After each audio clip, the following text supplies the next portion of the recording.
Në fshatin Sheq, në njësinë administrative Frakull, banorët thonë se prej 36 vitesh mungojnë investimet në infrastrukturën e brendshme rrugore, si dhe në sistemin e kanalizimeve të ujrave të zeza dhe të bardha.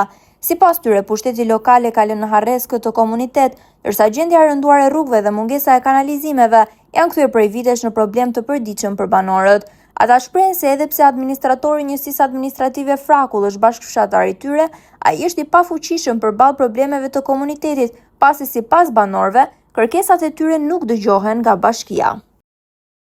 Nuk kemi rrugë të brendshme, kanalizime nuk kemi. Ura zeza, po edhe ura të bardha, s'ka kanalizim.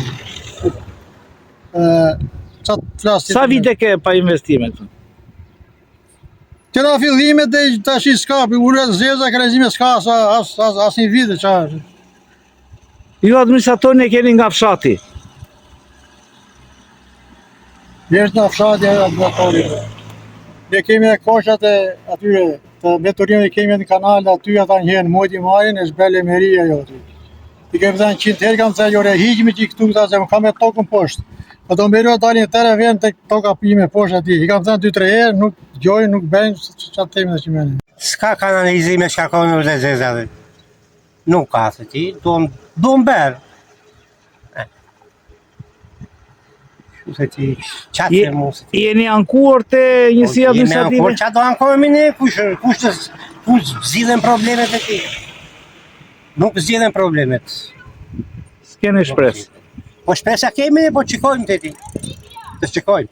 Neve edhe ti kryetarin e administratorin e komunës e kemi nga fshati jonë, po ata se pyrt njeri. Nuk e pyrt njeri.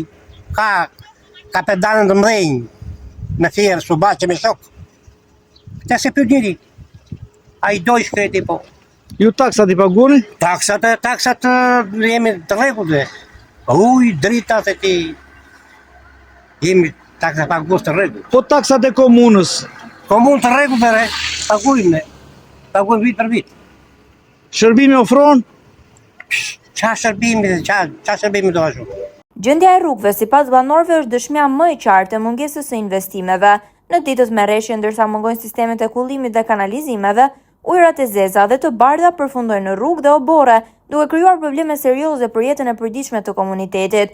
Banorët kërkojnë ndërhyrje konkrete nga pushteti vendor, veçanërisht për rehabilitimin e rrugëve dhe ndërtimin e rrjetit të kanalizimeve, duke e konsideruar situatën jo vetëm një problem infrastrukture, por edhe një kërcënim për shëndetin publik dhe për mjedisin.